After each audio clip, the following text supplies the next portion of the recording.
बिस्मिल्लाहिर्रहमानिर्रहीम। आज का लेक्चर डिस्चार्ज, उसके इफेक्ट्स, इन्वेस्टिगेशन पे क्या असर पड़ेगा, केस पे क्या असर पड़ेगा, क्या इन्वेस्टिगेशन ख़त्म हो जाएगी, क्या वो आदमी केस से फारिग हो जाएगा। In fact it is in continuity of the previous lecture. Today's lecture, पिछले लेक्चर में हमने सिनॉप्सिस, उसका इंट्रोडक्टरी एक स्केच पेश किया। आज टुडे एट लेंथ हम थोड़ा इस लेक्चर पे डिफरेंट इवेंचुअलिटीज जो सूरत हाल पैदा होती है उस पे बात करेंगे। तो पहली बात इस ज़मन में कि डिस्चार्ज से ना तो इन्वेस्टिगेशन चोक होगी, यानी इन्वेस्टिगेशन जारी और सारी रहेगी, ख़त्म नहीं होगी, चोक नहीं हो जाएगी, ना केस कैंसल होगा और ना ही टर्मिनेशन ऑफ प्रोसिक्यूशन होगा। जो इन्वेस्टिगेशन चल रही है उस पर कतन कोई असर नहीं पड़ेगा, वो चलती रहेगी। इस पे आप केस लॉ नोट फरमाइए, PLD 2001 लाहौर, पेज 271। अब एक केस है जिसमें आईओ ने कैंसलेशन ऑफ केस की रिपोर्ट सबमिट की। आप जानते हैं सेक्शन 172 के तहत सबमिट करते हैं, जिसमें जिमनिया यानी सप्लीमेंट्री रिपोर्ट्स, हर वो स्टेप जो इन्वेस्टिगेशन ऑफिसर लेता है तफ्तीश के सिलसिले में, तो वो जिमनिया प्रोड्यूस की जाती हैं, प्रेजेंट की जाती हैं मैजिस्ट्रेट, एरिया मैजिस्ट्रेट के पास।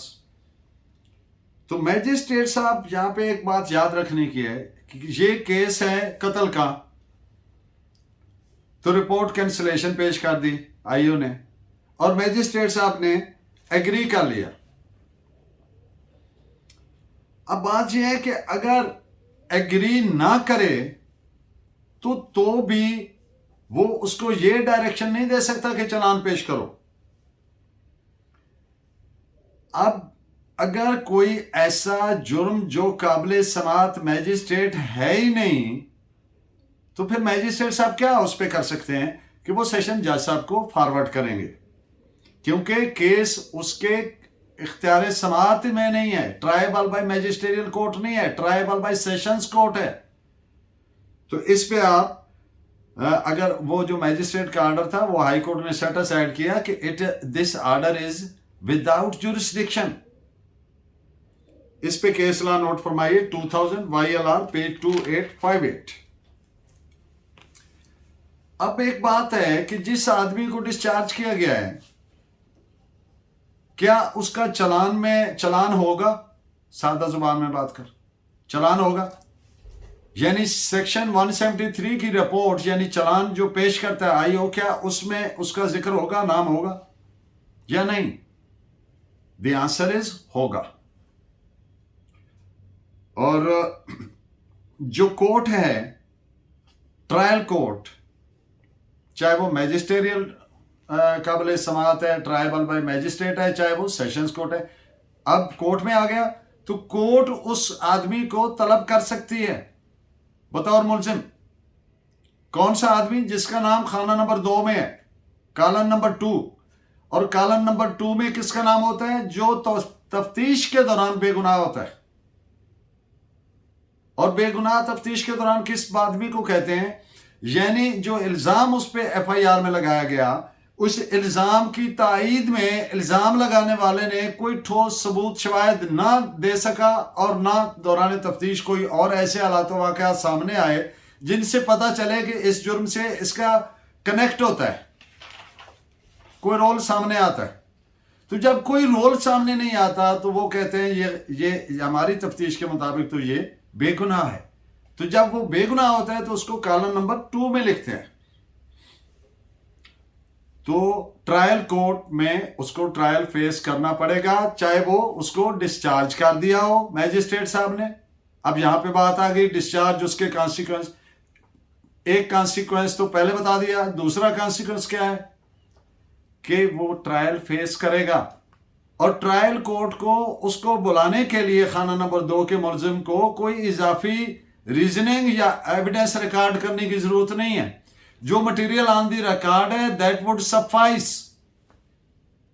जो ऑलरेडी जो लास्ट रिपोर्ट होती है आईयू की, वो टोटलिटी ऑफ सर्कमस्टांसेस, तो वो देख के, और जो अगर जिम्निया या वो देखना चाहें, जब दीगर सबूत जो रिकवरीज वट जो इन्वेस्टिगेशन में हुआ, तो वो मटेरियल काफ़ी है बुलाने के लिए। उसके लिए ट्रायल कोर्ट को ज़रूरत नहीं है कि वो अपने अलग से कोई रीजनिंग या दे या कोई उसके लिए एडिशनल एविडेंस रिकॉर्ड करे तो फिर बुलाए या ना बुलाए।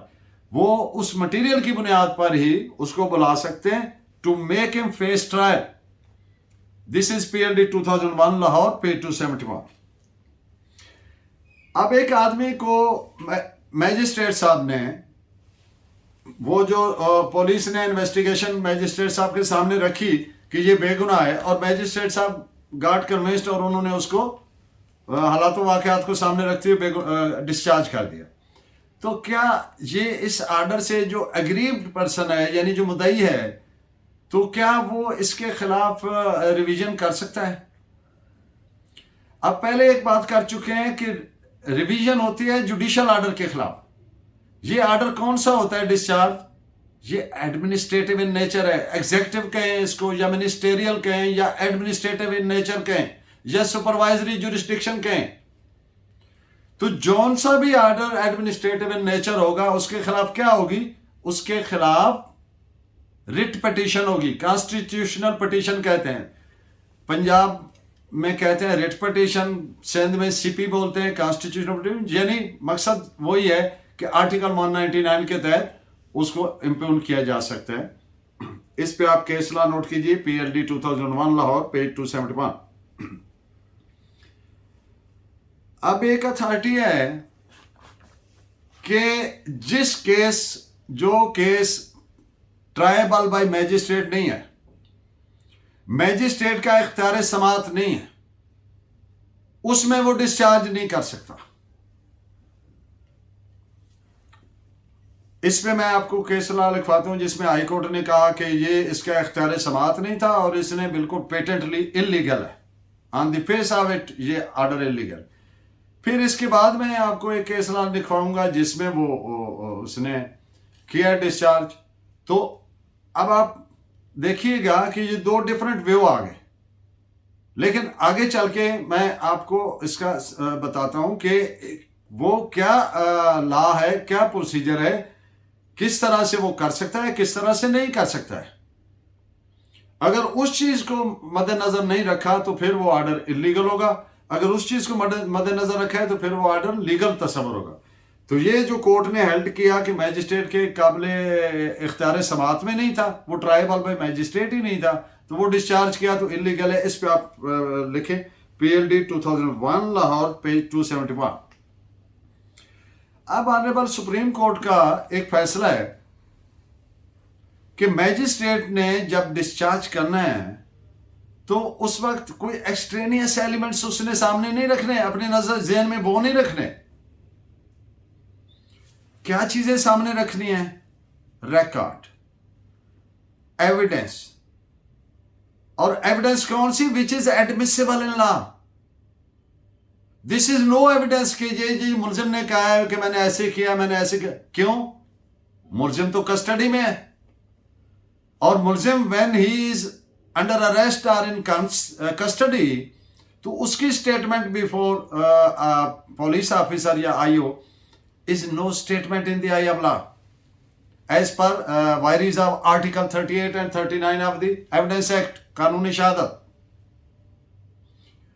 तो ये कौन सी होगी? ये बयान क्या हो गया? इनएडमिसिबल इन एविडेंस। तो इस तरह की एविडेंस सामने नहीं रखनी, यानी उसने अपना जुडिशियल माइंड अप्लाई करना है, and he is suppose to be fair enough. किसके साथ? सिर्फ मुलजिम के साथ नहीं, with the complainant as well, is to strike balance,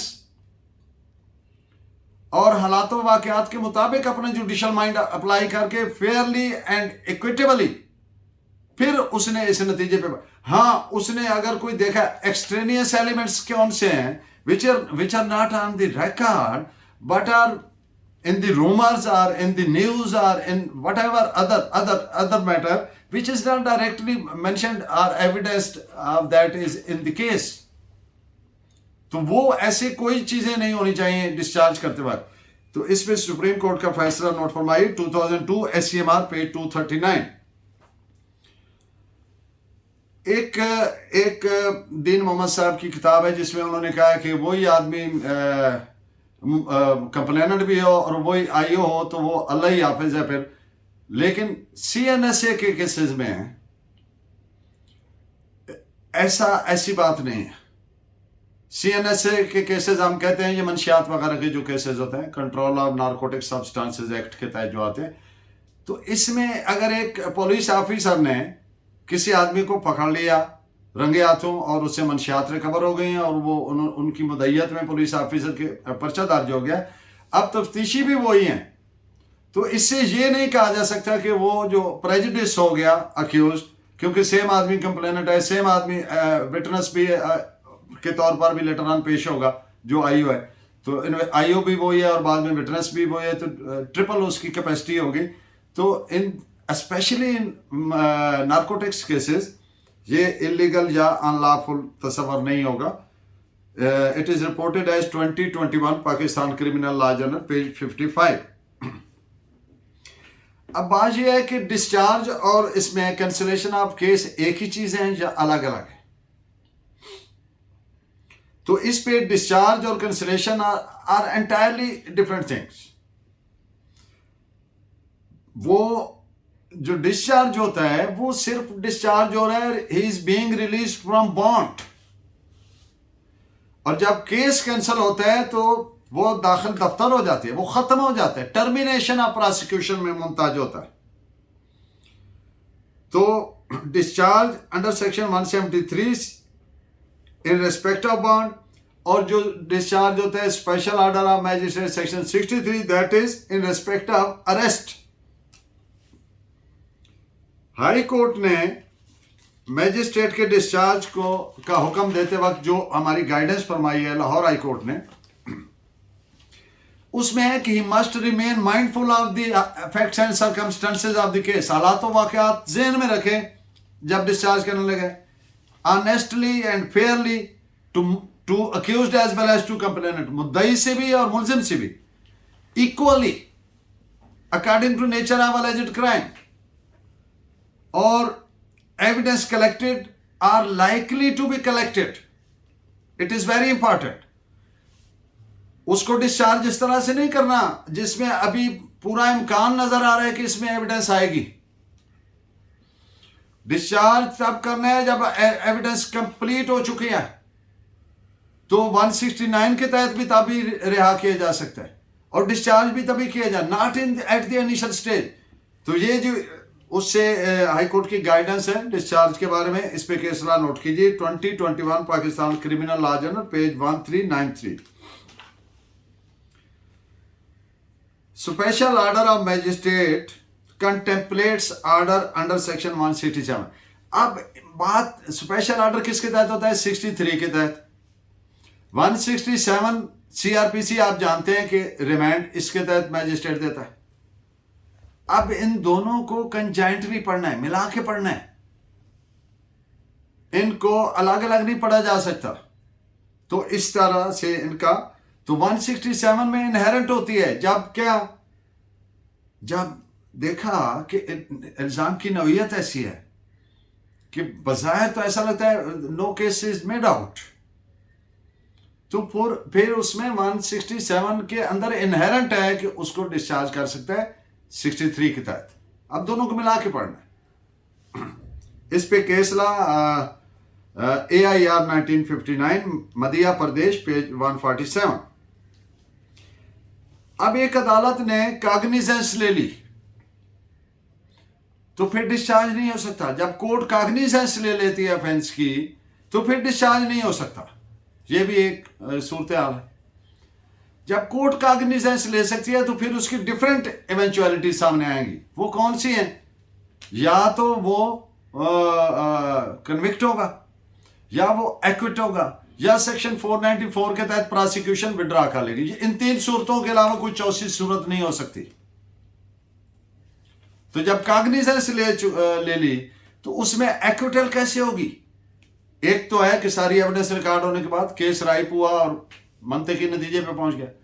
अब एक ऐसी सूरत हाल है कि when there is no likelihood of conviction, evidence ऐसी है कि सजा का इम्कान ही नहीं है,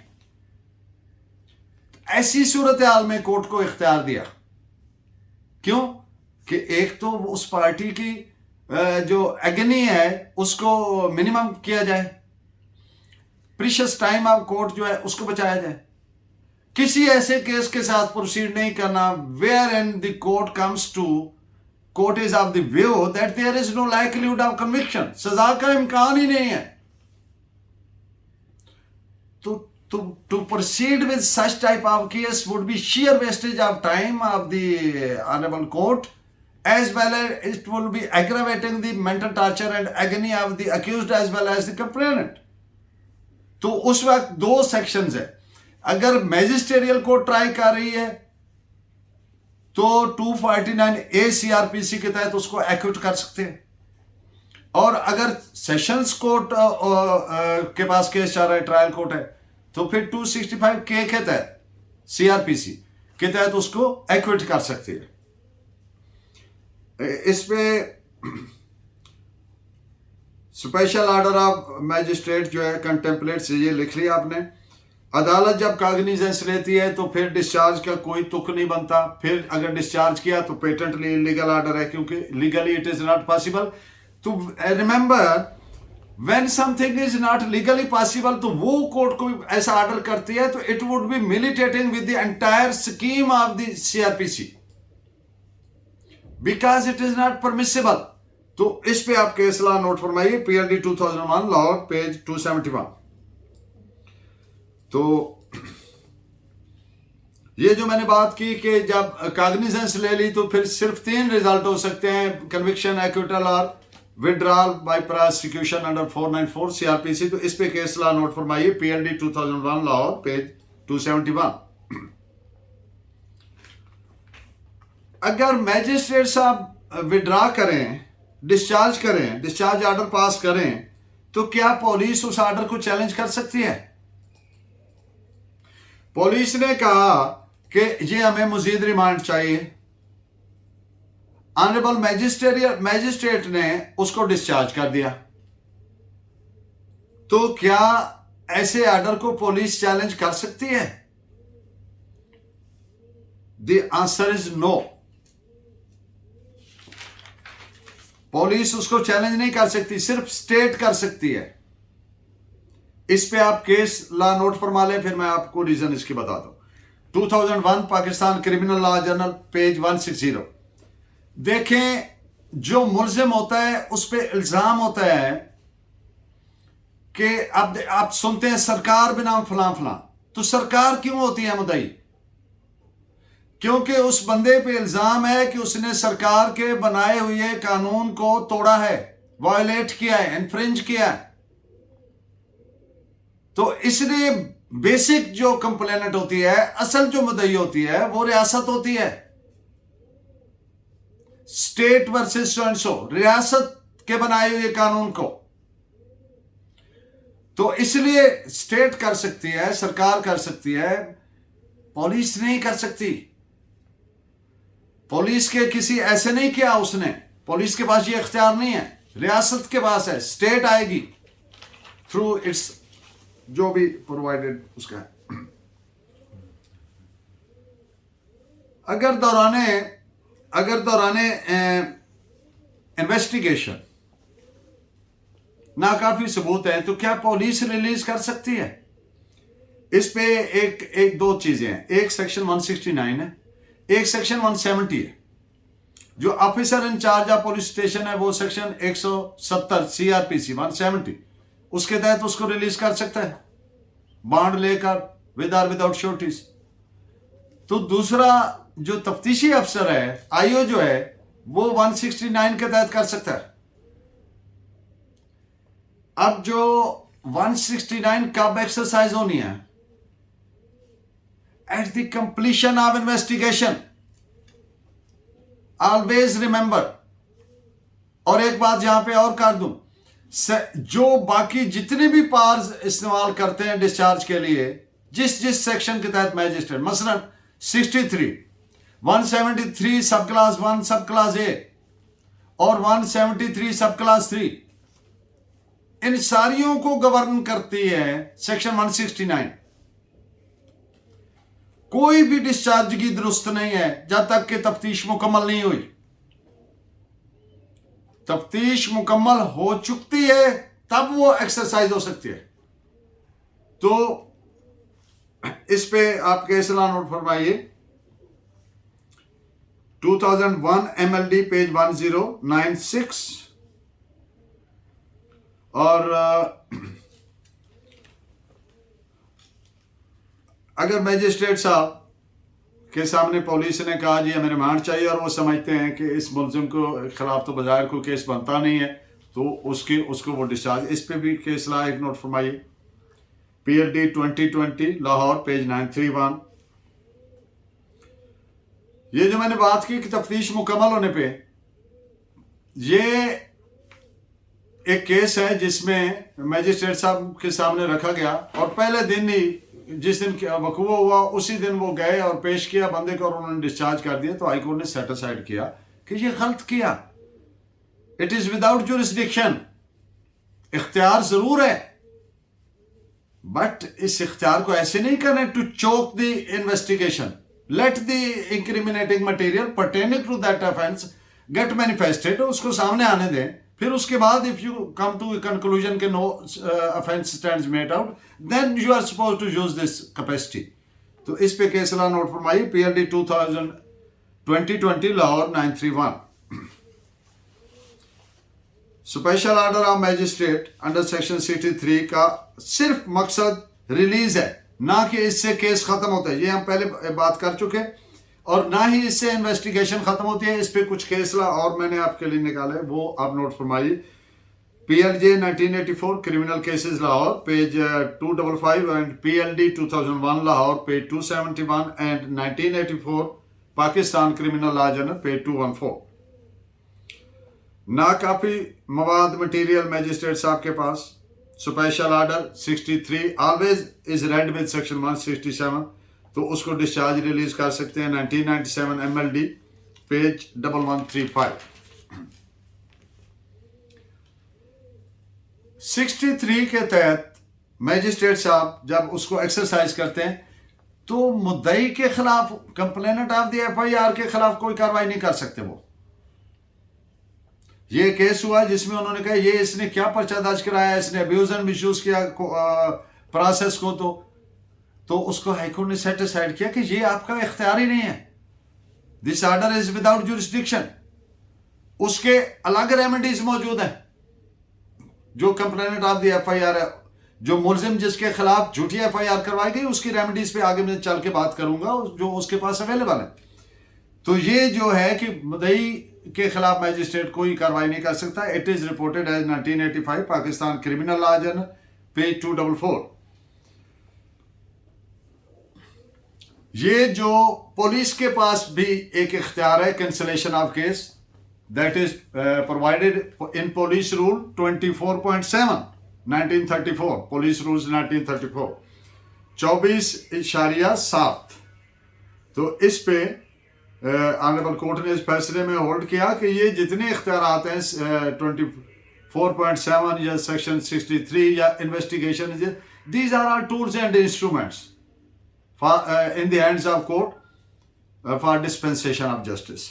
NLR 2000 Criminal Lahore 580। एक और बात कि बाज़ औक़ात ये फेनोमेना देखने में आया कि इनएडवर्टेंटली मैजिस्ट्रेट साहब कमेंट कर गए जब वो ज़िमनियाँ देख रहे थे सेक्शन 172 CRPC के तहत, तो उस पर गुनाही बेगुनाही के बाबत तो उन्होंने कमेंट कर दिया। This is illegal, this is without jurisdiction. Magistrate can not be allowed to sit to decide the criminal cases at investigation stage. वो ये नहीं कह सकते, गुनाही बेगुनाही के बाबत कमेंट उनका जो है अनवारंटेड बाय लॉ है। This is not permissible. तो इस पे आप नोट फरमाइए केस लॉ। इसको ऑनरेबल कोर्ट ने फरमाया कि ये जो डिस्चार्ज ऑर्डर है जिसमें ये गुनाही बेगुनाही पे तबसरे हैं, ये patently illegal. It is reported as 1997 MLD 1135। अगर पुलिस ने, वही बात मैं at the cost of repetition कर रहा हूं, लेकिन चूंकि इसमें केस रहा आपको नोट करवाना है तो सुन लें कि अगर दौरान तफ्तीश बेगुनाह हुआ तो चलान में फिर भी उसका नाम होगा, ये नहीं होगा कि वो फारिग हो गया। तो इस पे केस ला लिखें PLD 1993 लाहौर पेज 105। ये एक बड़ी पाकिस्तान सुप्रीम कोर्ट की सेलिब्रेटेड जजमेंट है। Comprehensively covers all the remedies to a person against whom false case has been launched. Malicious prosecution भी बोल सकते हैं इसको सिविल लॉ में, रेमेडीज के लिए। तो इसमें सुप्रीम कोर्ट ने उस शख्स के लिए जिसके खिलाफ एक झूठा पर्चा, झूठा क्रिमिनल केस खड़ा किया गया FIR दर्ज करवा के, उसके पास क्या रेमेडीज हैं। तो सबसे पहले तो वो जाए और अब तफ्तीशी अफसर को बताए हालात वाकयात के किस तरीके से ये झूठा है।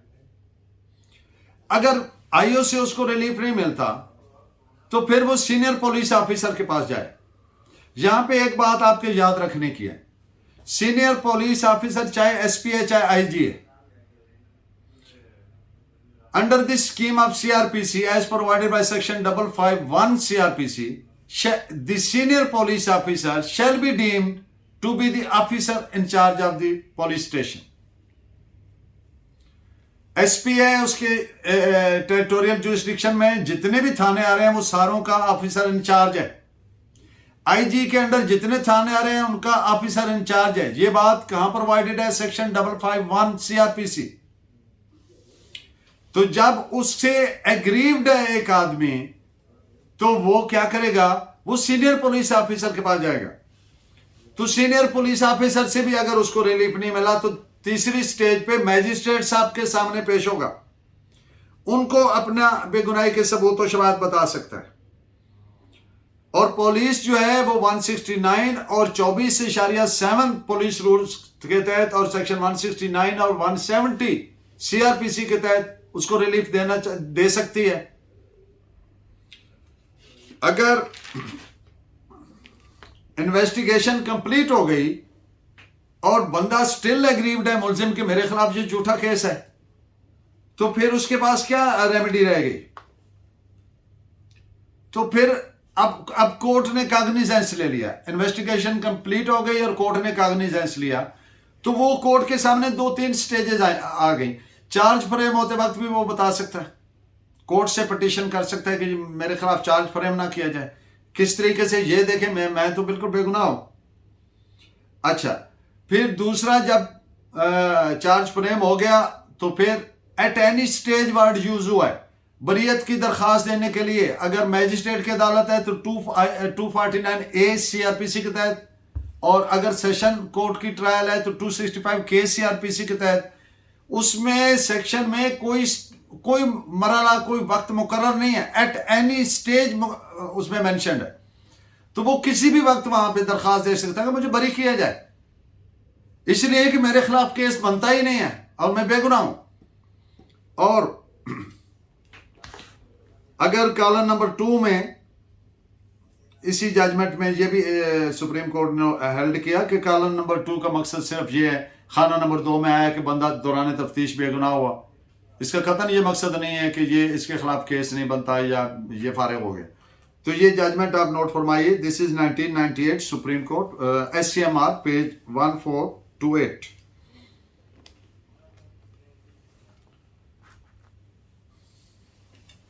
वो जो मैंने बात की कि जब एक आदमी खाना नंबर 2 में है और ट्रायल कोर्ट उसको समन कर सकती है, उसके लिए कोई रीजनिंग करने की जरूरत नहीं या एडिशनल एविडेंस लिखने की जरूरत नहीं है उसको। तो इस पे आपके इस्लाह 2008 YLR पेज 1078। अब आपके सामने मैं एक केस के फैक्ट्स रखूंगा और फिर उस पे ऑनरेबल कोर्ट ने जो फैसला दिया, बड़ी जबरदस्त जजमेंट है। इसमें तमाम इवेंचुअलिटीज एक डिफरेंट एंगल से आपके सामने आएंगी। एक खातून घर में अकेली थी, उसके घर में ट्रेसपास किया एक आदमी ने, जबरदस्ती घुस गया with having ulterior motive whatever. अब उस खातून ने उस पे फायर शॉट किया और वो मर गया, डेथ हो गई उसकी, कत्ल हो गया। अब पुलिस आई, पुलिस को उसने कहा कि मैं I have exercised my right of self defence.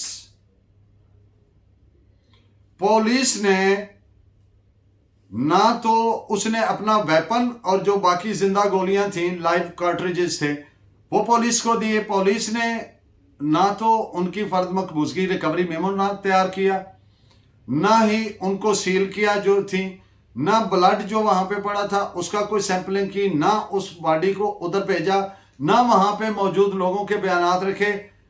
जो पुलिस ऑफिसर था उसने खुद एक दरखास्त लिखी कि ये जो खातून है इसको डिस्चार्ज किया जाए उसी डेट में, कि इसने right of self defence exercise किया। ये इसके घर में घुसा था अकेली जान के, तो इसने अपना प्रोटेक्ट किया अपने आप को। तो मैजिस्ट्रेट साहब ने उसको डिस्चार्ज कर दिया। अब यहां पर याद रखिए कत्ल के केस की बात हो रही कि इसने सेक्शन 100 पीपीसी आप जानते हैं जिसमें राइट ऑफ सेल्फ डिफेंस है। तो अब इसमें कोर्ट ने हेल्ड किया कि ना तो इसने बयानात लिखे, ना कोई तफ्तीश की, एक बाल्ड स्टेटमेंट है, महज एक बयान है उस खातून का। तो ये कोर्ट ने जो डिस्चार्ज ऑर्डर है इसको सेट असाइड किया कि ये जस्टिफाइबल नहीं है, इसने गलत यूज किया है, ये इख्तियार ही नहीं है इसके पास मैजिस्ट्रेट के पास डिस्चार्ज करने का। अब वो मैं बात यहां पे क्लियर कर दूं जो मैंने अर्लियर कही अब इसी लेक्चर में कि मैजिस्ट्रेट के काबिल समाअत नहीं है, उसके इख्तियार जुरिस्डिक्शन में नहीं है, सेशन जज के काबिल समाअत है। अब यहां पे मैजिस्ट्रेट साहब ने एक चीज सामने रखनी है, जो पार्ट 3 चैप्टर 5 सीआरपीसी उसमें जो दिए गए सब्जेक्ट्स हैं उसमें वो डिस्चार्ज कर सकता है। जो सिर्फ इसके अलावा वो डिस्चार्ज नहीं कर सकता, जो उसके अलावा सब्जेक्ट्स हैं चैप्टर 5 के, तो वहां पे प्रेस्क्राइब्ड है। तो जो कत्ल का जुर्म है उसमें वो इस तरह नहीं कर सकता, और इसको कोर्ट ने self right to self defence को प्रूव करना पड़ता है। राइट टू सेल्फ डिफेंस ऐसे नहीं होता कि उसने ना वो इन्वेस्टिगेट की, ना रिकवरीज बनाई, ना किसी के बयानात लिखे जो वहां पे लोग मौजूद थे वगैरह वगैरह, तो उन्होंने सेम डेट को करके, तो ये it was set aside by the superior court कि ये सारी बेज़ाब्त की हुई है और गलत की है और अपने इख्तियार का तजावुज़ किया है। और जो मैजिस्ट्रेट साहब ने वहां पे 63 और 167 को भी नॉन जॉइंटली अप्लाई किया, विच इज नॉट परमिसिबल। दोनों को मैंने अर्लियर भी ये कहा है कि इनको मिला के ऑर्डर करना है, मिला के पढ़ना है। तो इस पे आप केस लॉ नोट फरमाइए 2012 YLR 2258। मैजिस्ट्रेट के पास सफिशिएंट पावर्स हैं कि वो इफेक्टिव रिलीफ दे सके आदमी को। कब? When no case stands made out, when there is no material in the support or corroboration of the offense। अल्जाम की तायीद में कोई सफिशिएंट सबूत नहीं है, अफेक्टिव रिलीफ दे सकता है। This is provided 2015 Pakistan criminal law journal page 626। तो आगे सेक्शन 64 सीआरपीसी इतनी सी बात है कि अगर मैजिस्ट्रेट की मौजूदगी में कोई जुर्म हुआ है तो वो खुद भी उसको गिरफ्तार कर सकता है या किसी दीगर के जरिए उसको करवा सकता है। और 65 है कि मैजिस्ट्रेट साहब किसी भी वक्त खुद या किसी भी दीगर फर्द या अफराद के जरिए किसी ऐसे हर उस आदमी को गिरफ्तार करवा सकते हैं जिनके खिलाफ उनको वारंट जारी करने का इख्तियार है। ये एक प्रिंसिपल है ना कि जो ऑफिसर एक काम खुद दूसरे से करवा सकता है वो खुद भी कर सकता है। तो इसको ये है सेक्शन 65। और सेक्शन 66 क्या है?